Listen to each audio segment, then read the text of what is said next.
Welcome back to my channel. இன்றைக்கி ஒரு சூப்பரான ரெசிபி பார்க்க போகிறோம். அது என்ன அப்படின்னா மஷ்ரூம் பிரியாணி. அதாங்க காளான் பிரியாணி. அதுக்கு தேவையான பொருட்கள் பார்த்துக்கோங்க. பிரியாணி பண்ணுறதுக்கு ஃபஸ்ட்டு நம்ம இஞ்சி பூண்டு பேஸ்ட்டு, தக்காளி, வெங்காயம், மிளகாய் எல்லாத்தையும் கட் பண்ணி வச்சாச்சு. அடுத்ததான் அரிசி. இது பிரியாணி அரிசி. நான் இங்கே 1 கிலோ எடுத்துருக்கிறேன். பிரியாணி அரிசினே கடையில் கிடைக்கும்.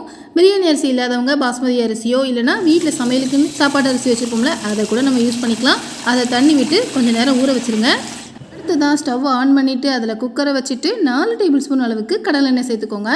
நீங்கள் புதுசாக நம்ம சேனலில் பார்க்குறவங்களாம் இருந்தீங்கன்னா நம்ம சேனலை சப்ஸ்கிரைப் பண்ணிக்கோங்க.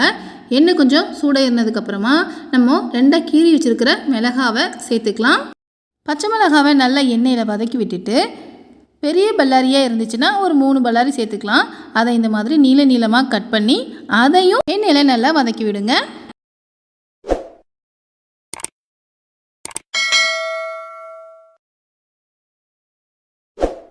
வெங்காயம் நல்லா கண்ணாடி நேரத்துக்கு மாறி வர வரைக்கும் வதக்குனதுக்கு அப்புறமா 4 தக்காளி பழம் கட் பண்ணி வச்சுருக்கிறேன்.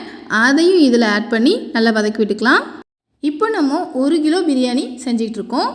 1 கிலோ பிரியாணியை குறைஞ்சது, அதாவது ஒருத்தவங்க 2 பிளேட் வாங்கி சாப்பிட்றாங்க அப்படின்னு வச்சுக்கோங்களேன், 5 பேர் வரைக்கும் நம்ம தாராளமாக சாப்பிட்லாம். இப்போது நம்ம தக்காளியையும் சேர்த்து நல்லா வதக்கியாச்சு. அடுத்ததாக 1 கைப்பிடி அளவு புதினா இலைகளை கழுவி சேர்த்துக்கலாம். புதினாவை போட்டாச்சுனாலே நம்ம அடுத்ததான் என்ன போடுவோம், கொத்தமல்லி இலை. அதை 2 கைப்பிடி அளவுக்கு சேர்த்துக்கலாம். இதை இப்போ லைட்டாக வதக்கி விட்டுட்டு 4 டேபிள் ஸ்பூன் அளவுக்கு இஞ்சி பூண்டு பேஸ்ட்டு சேர்த்துக்கோங்க. நான் இங்கே ஒரு முழு பூண்டையும் ஒரு 2 துண்டு இஞ்சியையும் கட் பண்ணி இஞ்சி பூண்டு பேஸ்ட்டு அரைச்சி வச்சுருக்கிறேன். அடுத்ததாக 400 கிராம் அளவுக்கு காளான் வாங்கிக்கோங்க. காளானை இந்த மாதிரி பொடி பொடியாக கட் பண்ணி சேர்த்துக்கோங்க. ஃப்ரெண்ட்ஸ், நீங்கள் இன்னும் நம்ம சேனலை சப்ஸ்கிரைப் பண்ணாமல் இருந்தீங்கன்னா ப்ளீஸ் சப்ஸ்கிரைப் பண்ணிக்கோங்க. பக்கத்தில் இருக்க பெல் ஐக்கானையும் கிளிக் பண்ணிக்கோங்க. அப்படின்னா தான் நான் இந்த மாதிரி வீடியோஸ் போட்டதும் உங்களுக்கு நோட்டிஃபிகேஷனில் காட்டும். நீங்களும் அந்த வீடியோஸை உடனே பார்க்கலாம். காளானையும் நல்லா வதக்கி விட்டதுக்கப்புறமா ஒரு 5 டேபிள் ஸ்பூன் அளவுக்கு நெய் சேர்த்துக்கலாம். இப்போது பிரியாணிக்கு தேவையான மசாலா பொருட்கள் சேர்த்துடலாம். First biryani masala 3 table spoon அளவுக்கு சேர்த்துக்கலாம். அடுத்ததாக மிளகாய்த்தூள் 2 டேபிள் ஸ்பூன் அளவுக்கு சேர்த்துக்கலாம். பச்சை மிளகாவை நீங்கள் நிறைய சேர்த்துருந்தீங்க அப்படின்னா மிளகாத்தூளை கம்மி பண்ணிக்கோங்க. இதுவும் உங்கள் காரத்திற்கு ஏற்ப தான். உங்களுக்கு ரொம்ப காரம் பிடிக்கும் அப்படின்னா மிளகாத்தூளை இன்னும் கொஞ்சம் ஆட் பண்ணிக்கலாம். மஞ்சத்தூள் 1 டேபிள் ஸ்பூன் அளவு சேர்த்துக்கலாம். நம்ம குக்கரில் எல்லாத்தையும் வதக்குறதுக்கு முன்னால் தண்ணியில் ஊற வச்சுருந்தோம்னா பிரியாணி அரிசி, அதை இப்போ நல்லா வடிகட்டிட்டு 2-3 தண்ணியில் நல்லா அலசிட்டு இந்த அரிசியை நம்ம இப்போது குக்கரில் ஆட் பண்ணிடலாம்.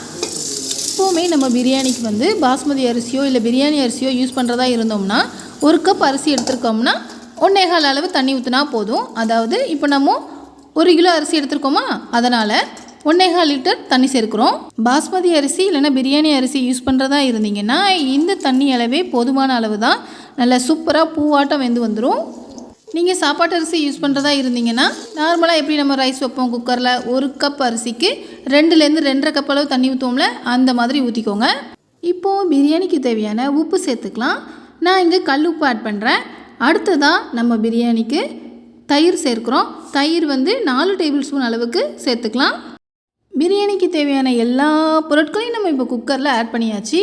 இப்போ நீங்கள் லைட்டாக டேஸ்ட் பண்ணி பாருங்கள், உப்பு உரப்பெல்லாம் கரெக்டாக இருக்கா அப்படின்ட்டு. உப்பு கொஞ்சம் தூக்கலாகவே இருந்தால் தான் சாதம் வெந்து வரும்போது நல்லா டேஸ்ட்டாக இருக்கும். உப்பும் காரமும் சரியாக இருக்கா, இல்லைன்னா கொஞ்சம் கம்மியாக இருந்ததுன்னா ஆட் பண்ணிக்கோங்க. இப்போது பிரியாணிக்கு இது எல்லாமே நல்லா கரெக்டாக இருக்குது. ஓகே, இதை நல்லா கலர்னதுக்கப்புறமா ஒரு 3 டேபிள் ஸ்பூன் அளவுக்கு நெய்யை சேர்த்துக்கலாம். கடைசியாக இந்த மாதிரி நெய் சேர்க்கறதுனால டேஸ்ட் இன்னும் கொஞ்சம் சூப்பராக இருக்கும். இப்போது குக்கரை மூடி போட்டு மூடி வச்சுட்டு லோ ஃப்ளேமில் 1 விசில் இல்லைனா 2 விசில் வச்சு எடுத்தால் போதும். பிரியாணி அரிசிக்கு சாப்பாட்டு அரிசி யூஸ் பண்ணுறதா இருந்தீங்கன்னா ஒரு 3 விசில் வரைக்கும் விட்டுக்கலாம். அவ்வளோதான், விசில் வந்துருச்சு. விசில் வந்ததுக்கப்புறமா ஸ்டவ்வை ஆஃப் பண்ணிவிட்டு அதே சூட்டில் ப்ரெஷர் ரிலீஸ் ஆகிற வரைக்கும் ஒரு 10 நிமிஷம் அப்படியே விட்டுருங்க. அதுக்கப்புறம் ஓப்பன் பண்ணி பார்த்தீங்கன்னா வாவ், எம்மியான சுவையில் எப்படி கடையில் ரெடி பண்ணுறாங்களோ அதே மாதிரி வீட்டில் ரொம்ப டேஸ்ட்டாக மஷ்ரூம் பிரியாணி, அதாங்க காளான் பிரியாணி மணக்க மணக்க வீட்லேயே தயார். நீங்களும் வீட்டில் காளான் பிரியாணியை ட்ரை பண்ணிவிட்டு டேஸ்ட் எப்படி இருந்துச்சு அப்படின்ட்டு கமெண்ட் செக்ஷனில் கமெண்ட் பண்ணுங்கள். மறக்காமல் உங்கள் ஃப்ரெண்ட்ஸ்க்கும் இந்த காளான் பிரியாணியை ஷேர் பண்ணுங்கள். இந்த காளான் பிரியாணி உங்களுக்கு பிடிச்சிருந்தது அப்படின்னா இந்த வீடியோவுக்கு ஒரு லைக்கை போடுங்க. அப்படியே நம்ம சேனலையும் சப்ஸ்கிரைப் பண்ணிக்கோங்க. பிரியாணியை நம்ம அப்படியே சாப்பிட்லாம், எந்த சைடிஷும் வேணாம்.